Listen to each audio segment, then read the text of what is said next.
Now, you're listening to the Lunchtime programme on News Talk 106 to 108. If you want to comment on anything you hear throughout the show, you just text us on 53106.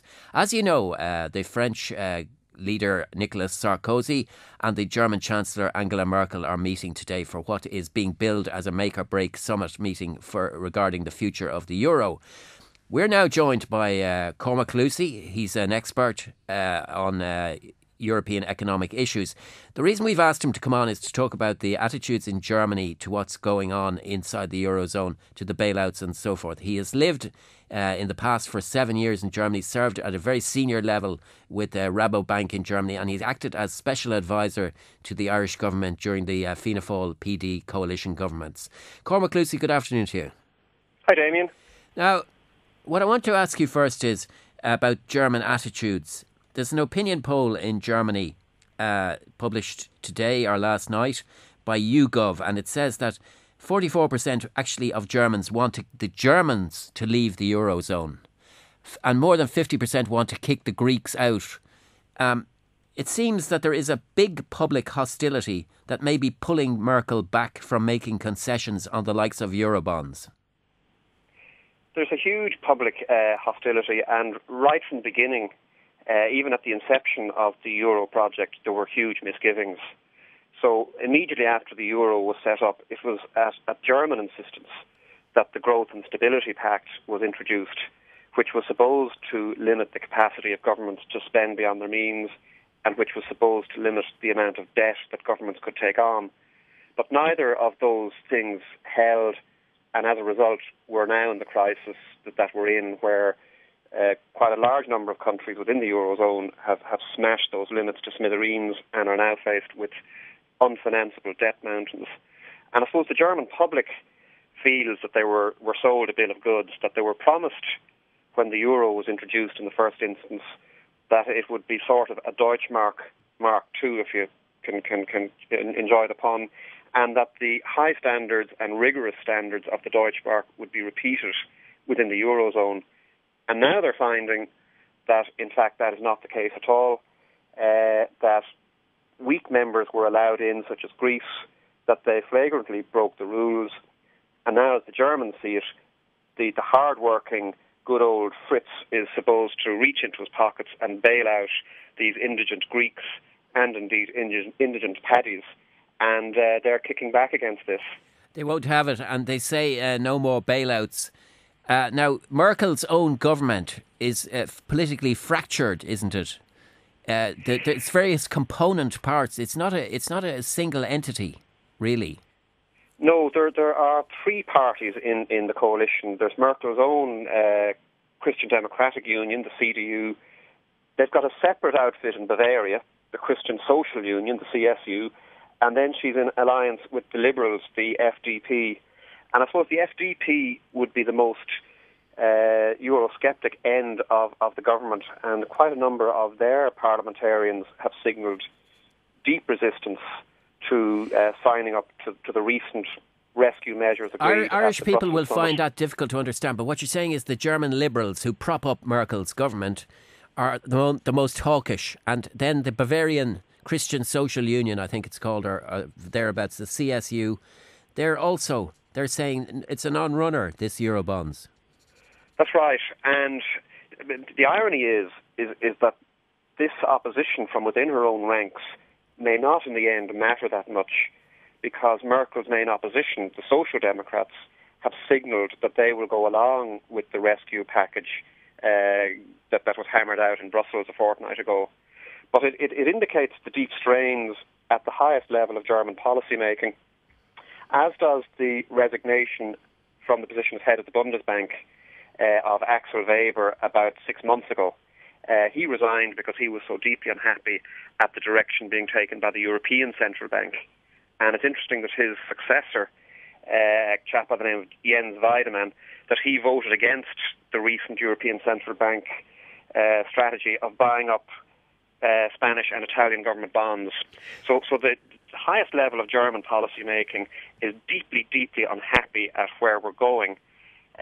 But none of those who oppose Merkel have actually come up with a coherent alternative to what she's proposing. So it's quite difficult to work out where things are going to go from here. Now, you mentioned about the purchasing of Italian and Spanish bonds and propping up the markets. The ECB has revealed overnight that cost 22 billion in a single week last week. And there are questions being raised in Germany and elsewhere as to how long the ECB can continue with that at that rate. It's an astonishing amount of money. And people believe that their resolve will crack at some point and that they simply say, well, sorry, we're out of bullets. That's one option, one possibility. And the other possibility people should remember is that we've been down this road before in Ireland, where the ECB bought up Irish government bonds with a view to keeping down the interest rate paid by the Irish government on its debt. And I remember at one stage the Sunday Tribune published a story, I think back in February, that at that stage, deep into this programme, the ECB owned something like 30% of all Irish government bonds that were in issue in the market. But still, the interest rate on Irish government bonds kept climbing. And it wouldn't surprise me to see something similar happen in the case of Spain and Italy, that after an initial respite where it looks as if the strategy is working, suddenly what happens is that the market dries up, that the private sector stops buying Spanish and Italian bonds, that the ECB is there as buyer of last resort, and instead of rescuing or saving the interest rate paid by Spain and Italy, what the official intervention does is it allows an exit for the private sector to dump dodgy debt onto the public sector, the European Central Bank. For sure. Now, there are some voices in Germany that are actually willing to support the idea of European bonds, that's common bonds. For example, the SPD has said they would support it up to a point, up to 50% or 60% debt ratios. The German exporters who sell large amounts of products, their trade association, the BGA, came out yesterday and said that they would back it. That they actually used quite strong language. They said that Germany will end up paying in any case, regardless of what action they choose, because they'll pay if the Eurozone busts up, and they'll pay if they have to support the Eurozone to stick together. They'll pay anyway. And then the Small Firms Association in Germany, led by a guy called Mario O'Hoven, he said also that he would back the idea of Eurobonds. So there seems to be a split in the camp. Well, I suppose the exporters are fearful that if the Eurozone were to break up, the currencies of the weaker countries, Spain, Italy, Ireland, would sink, and the Deutschmark would soar in value, and thus their capacity to export would be severely limited. And that's certainly the experience across the border in Switzerland. The Swiss franc has become the final safe haven. It has become the successor to the Deutsche Bank, or the Bundesbank, not the European Central Bank, and people are buying Swiss francs as a safe haven, shooting up the value of the Swiss franc, and Swiss exporters are suffering very heavily. So it's understandable that German exporters are avid champions of the euro within Germany. But there's a large, incoherent, unorganised majority in Germany who are losers from the euro.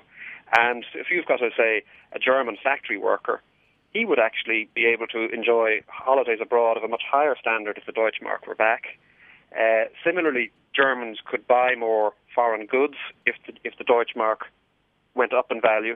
So I think those who in Germany who want to keep the euro are more easily identifiable and better organised, and thus sound louder than perhaps the larger group, which is less well organised, who might benefit from a return of the Deutschmark. Cormac Lucy, you're speaking to us from France this afternoon. We just got growth figures in. They're very sluggish. The German economy grew by just 0.1%, for example, in the second quarter. France also, I think, went into a bit of a dip. The omens are not good. They're not good, and every time there's pressure in the financial markets, say on Spain and Italy, the European Central Bank reacts by insisting that the countries affected accelerate austerity measures, and that in turn weakens the prospects for economic growth, and indeed weakens German exporters' opportunities in those countries. So The global financial system is at its moment of greatest danger, I would think, since the 1930s. If you were to be a betting man, what would you do? Would you bet that the Eurozone will fracture and crack and break up, or do you think it'll be more fudge and muddle through? I think politicians will go for the route of least resistance in the short term first, and that means more muddle through. But eventually, I think markets are going to riot, as they have been doing to a small degree this summer, and I think they will force some sort of global solution. I think the lesson that we're learning in the last couple of months from Europe is that in the final analysis, in a debt crisis, the creditors end up calling the shots. And the creditors those who in are this owed case money are the Germans, the Austrians, the Finns, and possibly to an extent the Dutch. Yeah, and I think at a global level, the Chinese are the biggest creditors block in that category, and they have, their interests are not served if America doesn't solve its debt problem. And it wouldn't surprise me if this autumn we see some absolutely gigantic global package, which involves the Chinese, the IMF, the Bank of International Settlements, Europe, Britain, Japan, India, in some global response to the crises in both the United States and particularly in Europe. And the advantage of such a massive, overwhelming global response would be it would pack the financial punch to scare off financial speculators who may be aggravating the problem in the short term for Europe. And the problem with the piecemeal political solutions we've had to date is that they haven't packed sufficient punch to deter that speculation, and thus the problem has just got gradually worse and worse.